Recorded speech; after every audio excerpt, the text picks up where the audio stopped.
So, Sue, when you talk about healing, can you refer a little bit more, what your experiences are, or what your perceptions are on healing, or how to heal in this time? Mm. Um, well, I'd like to go back to an experience, if I may. I think it's sometimes a true story has a greater resonance. So it was about 1979, 1980, and I was a ward sister at a hospital, head nurse, the Americans call it, I think, um, uh, in a hospital in London. The Hammersmith Hospital, and it's a general hospital, but it's also a medical research facility. So my ward was 28 beds of various conditions, but predominantly haematology, blood disorders. And we were asked to run a trial on a new wonder drug that had just been developed in America called interferon. And they weren't sure on what it could be used for, but they wanted it to be used on people with blood disorders, particularly leukemics. And the chosen group were young men under 25. So on my ward, I think there was about 11 gentlemen who were under 25 who knew that this was really their last chance of life. Wow. And they'd gone through all the various treatments, and so they were very willing to try this. And it was a double-blind trial. They didn't know who was what drug they were on, whether it was the placebo or whether it was the interferon, and the person giving it didn't know, so it didn't alter anything. And what was wonderful was, for this trial, we were given extra resources. So we were given, I was given more staff, hence we were given more time.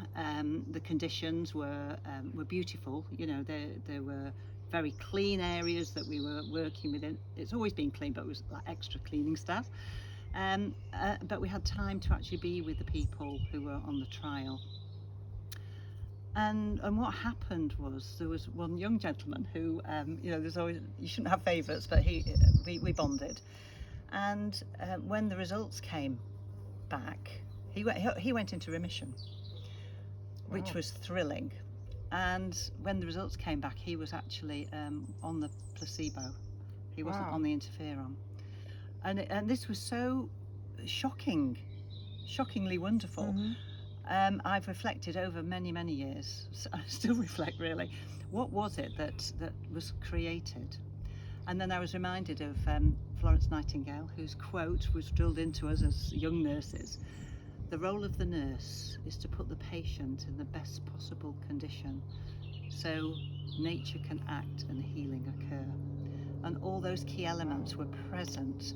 Nature acted, healing occurred because the conditions were optimum for his recovery. So what kind of conditions do you refer to in the healing process?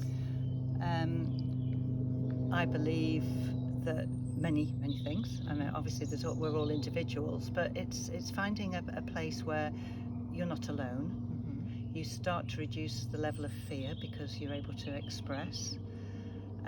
The conditions are one of care and nurturing and love, the what I call the mother energies. Mm-hmm. And you are deeply seen and listened to and heard, and in this we're all equal.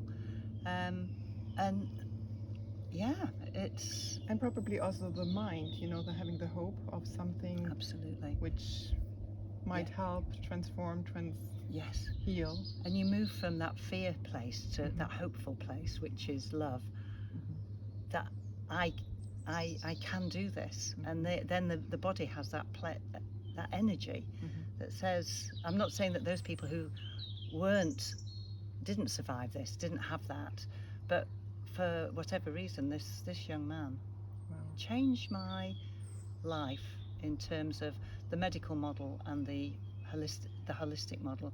And the medical model can be holistic and is holistic in certain cases, certainly within palliative care.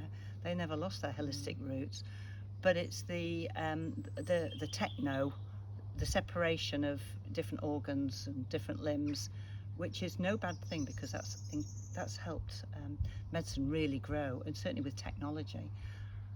But the place for the healing arts is one that nature itself provides for us, and that is kindness, care, compassion, love, and being connected. Yeah. And if we truly come back physically into nature, into the woods, into the gardens, into at the ocean or in the mountains, we start to, and we get out of the head, out of the fear, connecting, Yeah. being grounded. And when we truly tune in, we feel taken care of by nature, right? Yeah, you move into the rhythms of nature. Yeah. And you're having had the summer solstice recently, a couple of days ago, and actually feeling into the feeling of that beautiful light and that sense of expectations of a new beginning, and the possibilities. And I think that's really, if we can start to reach into the way we do things have worked, but they're starting to be, there's a lot of chaos around it. And we're not looking to change what is in existence, because that serves a purpose. But we can run something alongside it, and then when we can choose, and we have infinite choices. But the first step is to awaken and become aware of our part to play in this. Not to look to somebody else to say, fix me. That works in some cases, but we have to be these active participants, and then find others who are in our community who can help us be that active participant. Yeah. I heard one of the participants say the other day, Earth is the planet of free will. Earth is the planet of free will. Wow, I really like that. Yeah. It's like, hey, it's our responsibility. We Yeah. all have a free will, and if the little seed is awakened within us, then we can choose. Yeah, that's the thing, isn't it? Yeah, following your heart. Okay. Thank you, Sue. Thank you, Anne. Thank And you. Marie.